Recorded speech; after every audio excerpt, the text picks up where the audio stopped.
Hi guys! Welcome sa Engineering Math Explained. Sa previous video ay tinalakay natin all about integers, positive, negative rules, at common mistakes. So today we'll move on to fraction, mixed number, and decimals na sobrang importante sa engineering calculations. Okay, so let's proceed now. Why fraction, mixed number, and decimal matters? So, bihira lang tayo gumamit ng mga whole numbers lang sa engineering. Usually, nag-involve siya ng fraction, may mixed number, so may decimals din. So, kailangan natin siyang maintindihan. Lalo na siya measurements, design, at costing. That requires specific accuracy. So, nagmamatter din talaga yung mga decimal point na ng mga value. So, onting mali mo lang, mag-iiba na agad yung results, data, for analysis. And also, solid foundation yan bago ka pumunta ng ratio at percentages. So, bago natin maintindihan yung mga higher math, so kailangan nating mas maunawaan yung mga basics gaya nito. So, let's proceed now. We have here is a fraction basic. So, kung makikita nyo, we have fraction is composed of two parts. We have the numerator, the upper portion ng fraction, and the denominator is the lower portion ng fraction. So kung makikita nyo, meron tayong pizza. The 3 slice or 1, 2, 3 is the numerator part that signifies the remaining pizza na lang na meron. At yung 4 is representing the total number of cuts na ginawa natin sa pizza. So that's how you describe a fraction by taking the 3, so yun yung natira lang na part, and by having the 4 or the number of slices na ginawa natin on how many times we cut a certain whole portion of pizza. So let's proceed now with the application. So first is addition ng fractions. So paano nga ba tayo nag-add ng fractions ay nagsusubtract? So halos same lang naman sila ng idea. So example, para mas maintindihan natin is 1/4 times 2/4. So paano i-solve to? So ang gagawin natin is first is to add the numerator. So 1 plus 2 is equal to 3. And just copy the denominator. Another example, 3/4 plus 1/4. So we just have to add the numerator. So we have 4/4, or in other terms, so kapag kapareho numerator at denominator is equal to 1. How about subtraction? So, sa subtraction naman, same rule applies lang din. So, let's say 7/8 minus 3/8. So, paano natin isa-solve yung mga ganitong problem? We just subtract 7 and 3. So, we will be getting a value of 4. At ikakopy lang natin yung denominator. So, may masisimplify pa ba tayo? Paano natin siya isi-simplify?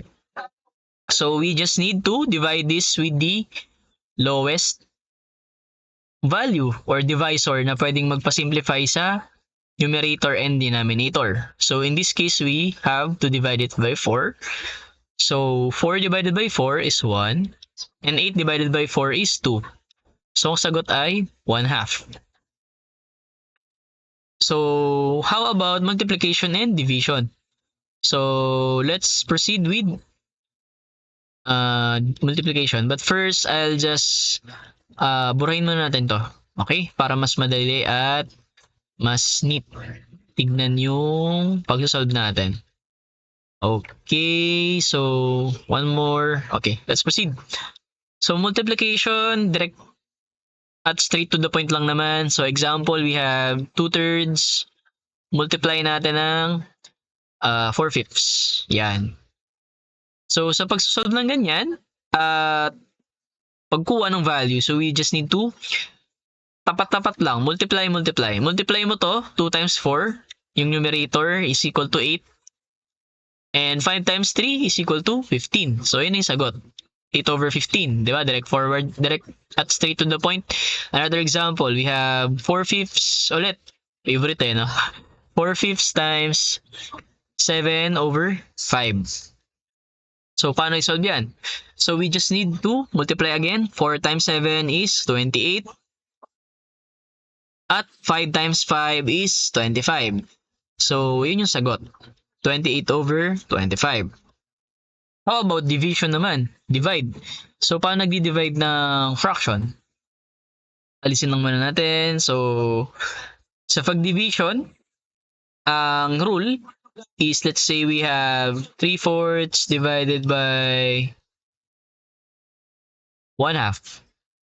Ang gagawin mo, ang unang technique is to copy the first fraction term and change the division sign into multiplication. Pagkatapos ay kukunin natin yung reciprocal, or in layman's term, kabaliktaran. So 2/1. Kabaliktaran lang ng value na to. Pagbabaliktarin lang natin yung numerator and denominator, tsaka tayo magpa-perform ng multiplication operation. So 3 times 2 is 6 and 4 times 1 is equal to 4. So kapag sinimplify natin to, di-divide natin siya by 2, we'll be having a value of 3/2. So ito yung tamang sagot. Okay? So I hope may natutunan kayo sa operation of fraction. So let's proceed with the other part. We have naman is mixed number. So mixed number ay combination ng whole number at fraction. Common naman siya sa length, weight, at volume. So kung makikita nyo, 2 and 1/4, 2/2. So example natin. Ang usual naman kasi na pag-solve, or ang usual na fraction ay fraction lang, as in yung bar lang, kunwari ganyan, 3/4, 3/4. 3 numerator, 4 denominator, tas yung fraction bar. Pero once nalagyan natin yan ng whole number, it's already a identification of a mixed number, a combination of whole number and a fraction. So how to convert a mixed number into a regular fraction? So ang unang trick is i-multiply natin yung denominator sa whole number at i-add natin yung sagot nila sa numerator. So example, paano i-convert ang 1 and 3/4 into a regular fraction? I-multiply mo muna si 1 kay 4. So 1 times 4 is equal to 4. At i-add natin si 4 kay numerator na 3. So ang sagot ay 7. After that, ikakopy lang natin yung denominator na 4. So ang conversion ng 1 and 3/4 into a regular fraction is 7/4. Another example, we have medyo complicated. Tingnan natin. 2 and 7/12. Yan. Diba? Sa unang tingin mukhang mahirap siyang isolve. Pero napakadali lang yan. At pwede natin isolve yan once na abisado natin yung multiplication table. So, it really helps na kapag bago pa lang or elementary pa lang ay na-open na tayo sa multiplication table. Kasi pag tagal, mas nagiging advantage siya sa pagsasolve mentally ng mga gantong types of problems.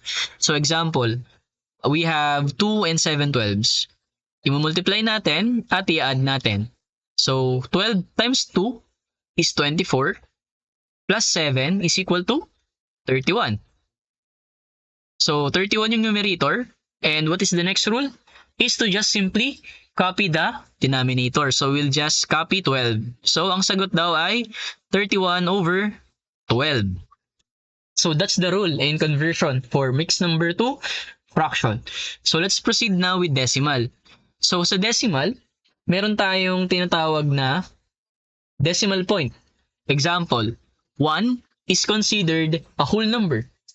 But once nalagyan natin ng decimal point yan, it is already a decimal number. So we'll just add a value, 1.5.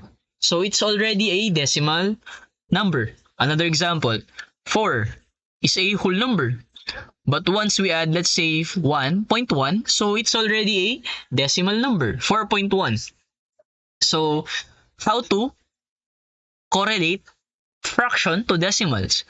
So example, we have 1/2. So, paano natin siya i-convert into a decimal? Sa calculator, mas appreciated nila yung ganitong types of numbers to decimal dahil mas madaling isolve. So, basically, if you place this one into a calculator, ang ibibigay niya sa yung value ay 0.5. So, paano siya nag-come up doon? So, we have what we call a base 10 form. Ang ibig sabihin ng base 10 form is to just simply convert yung denominator natin into a value of 10, 100, or a 1,000. So, anong ibig ko sabihin? We just had to change this one. So, let's say 1/2. Anong gagawin natin para maging value of 10 or 100 or 1,000? So, para mas madali, let's just choose 10. So, paano magiging 10 si 2? Let's multiply it by 5. So, i-multiply natin both fractions by, or both numerator and denominator by 5. So, 1 times 5 is 5. And 5 times 2 is 10. So, ngayon, pagka dinivide natin pa mas madali at mas mabilis na sa calculator. So, ang lalabas dito ay 0.5. Which is the same lang din dito. So, ito ay pwede mo naman gawin dito sa calculator. Pero kung wala kang calculator, mas magandang gawin yung gantong trick, base 10 form, para mas ma-visualize mo at mas madali mong ma-convert yung fraction to decimal. Okay? So, let's proceed. So, yung mga common mistakes, I'll just delete this one. So, ang common mistakes lang naman na meron sa mga students is hindi or nakakalimutan nilang i-lowest term or simplify yung mga values.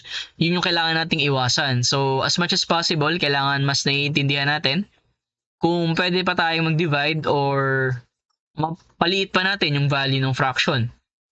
Another is nakakalimutan din natin i-divide. So, yun nga. Ang pagdi-divide is dapat hindi natin siya i-take it as a form of division but rather a multiplication. So, kino-convert nga natin siya. Just copy mo muna yung first term and then multiply and get the reciprocal of this one. So, we have to perform the multiplication now. So, 4 over 6. And ilo-lowest term natin yan. So, i-divide natin by 2. Dahil yun yung pinaka-common nilang denominator or common na pwedeng mag-divide sa kanila. So, 2/3. So, 2/3 is the answer. And lastly is the conversion of mixed number to fraction, nakakaligtaan. So, 1 and 1/2 is to multiply and to add. Ang conversion ay huwag kakalimutan, i-multiply ang whole number sa fraction sa denominator at i-add ang value. So, 2 times 1 is 2, plus 1 is 3, and copy the denominator, 3/2. Okay? So, that's how you convert the mixed number to whole number. And then, lastly, we have is the quick recap. So, quick recap natin. Ang fractions daw ay parts of a whole.